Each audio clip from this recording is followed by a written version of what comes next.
আমার ব্যাংকে আমার ব্যাংকে ডাকাতি করার সাহস করে। আমি সব কটাকে মাটির নিচ থেকে হলেও বের করবো। হাই কাঁচা কালকে যে ডাকাত দল এসেছিল তাদের আপনি দেখেছিলেন? স্যার দেখেছি স্যার। যারা স্কেচ করে তাদের ডেকে নিয়ে এলে আপনি তাদের চেহারার বর্ণনা দিতে পারবেন? পারবো না স্যার। পারবেন না মানে? কেন পারবেন না?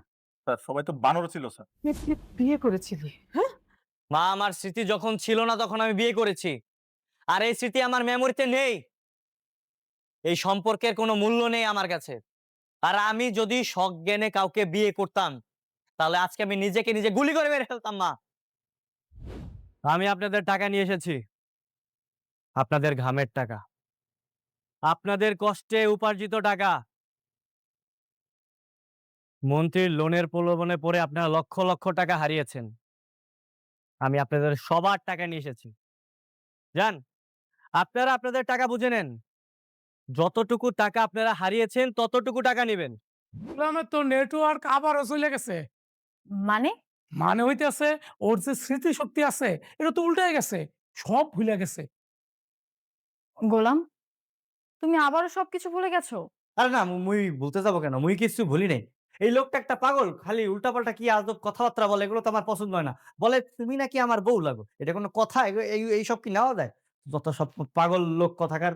বন্ধুরা, ভাবুন তো একবার, শহরের সবচেয়ে ধনী আর প্রভাবশালী মানুষটি যখন রাতের অন্ধকারে বানরের মুখোশ পরে ব্যাংক ডাকাতি করে, তখন পরিস্থিতি কতটা ভয়ঙ্কর হতে পারে। আর সেই ডাকাতির টাকা নিজের পকেটে না ভরে যদি সে বিলিয়ে দেয় সেই সব গরিব অসহায় মানুষদের মাঝে যাদের রক্ত চুষে ওই ব্যাংক গড়ে উঠেছিল, তখন তাকে আপনি কি বলবেন? অপরাধী নাকি আধুনিক যুগের রবিনহুড? দুনিয়া টাকার গোলাম নাটকের আজকের পর্বে এমনই এক গায়ে কাঁটা দেওয়া ঘটনার সাক্ষী হলাম আমরা, যেখানে শেহজাদ চৌধুরী শুধু মন্ত্রীর ব্যাংকই লুট করেনি, বরং সরাসরি ফোন করে মন্ত্রীকে চ্যালেঞ্জ ছুড়ে দিয়েছে। কিন্তু এর পেছনের কারণটা কি? কেন শেহজাদকে তার অতীতের শিকল দিয়ে কুকুরের মতো বেঁধে রাখা হয়েছিল? আজকের ভিডিওতে এই সব রহস্যের জট খুলতে যাচ্ছি, তাই এক সেকেন্ডও স্কিপ না করে পুরো ভিডিওটি দেখতে থাকুন। আজকের পর্বের শুরুতেই আমরা দেখতে পাই এক চরম টান টান উত্তেজনাপূর্ণ দৃশ্য। শেহজাদ চৌধুরী, যাকে সবাই শহরের অন্যতম বড় ব্যবসায়ী হিসেবে চেনে, সে বানরের মুখোশ পরে দলবল নিয়ে খোদ মন্ত্রীর ব্যাংকে ডাকাতি করে বসেছে। কিন্তু চমকপ্রদ ব্যাপার হলো, এই ডাকাতির উদ্দেশ্য কোনো ব্যক্তিগত লোভ বা অর্থলিপ্সা ছিল না। শেহজাদ সেই লুটের টাকা নিয়ে সোজা চলে যায় বস্তির গরিব মানুষদের কাছে।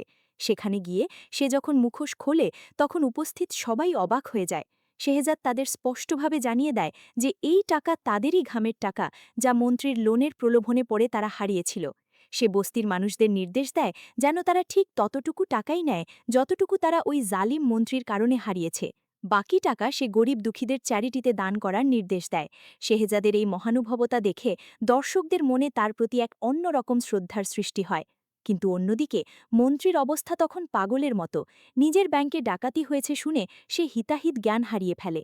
থানায় গিয়ে পুলিশকে কড়া নির্দেশ দেয়, যারা এই কাজ করেছে তাদের যেন মাটির নিচ থেকে হলেও খুঁজে বের করা হয় এবং তাদের হাতের কবজি কেটে নেওয়া হয়।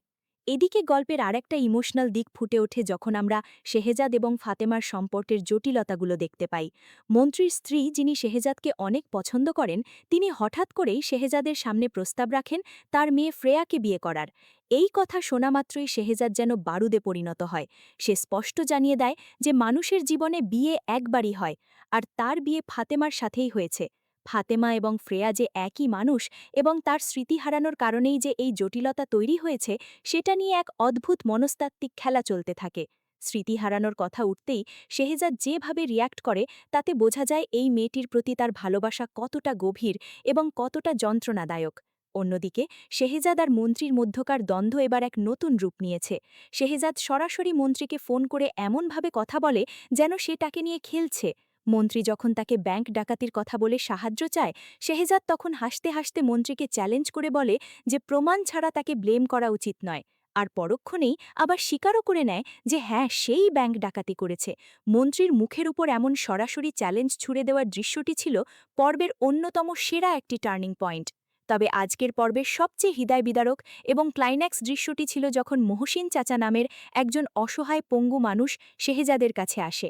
কাঁদতে কাঁদতে তিনি জানান যে তার ছেলে সুমনকে 2 বছর আগে এক ভয়ঙ্কর মাফিয়া চক্র তুলে নিয়ে গেছে। এই চক্রটি সুস্থ মানুষদের তুলে নিয়ে তাদের হাত পা ভেঙে পঙ্গু করে রাস্তায় ভিক্ষা করতে বাধ্য করে।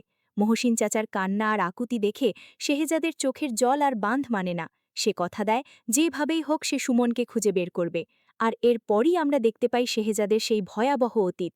একটা অন্ধকার ঘরে শেহজাদকে শিকল দিয়ে বেঁধে রাখা হয়েছে, তাকে মাটিতে ফেলে রাখা খাবার খেতে বাধ্য করা হচ্ছে। তার এই ট্রমাটিক অতীত দেখেই পরিষ্কার হয়ে যায় যে কেন সে গরিবদের কষ্ট এত গভীরভাবে অনুভব করে এবং কেন সে মুখোশের আড়ালে এই শহরের অপরাধীদের ধ্বংস করতে নেমেছে।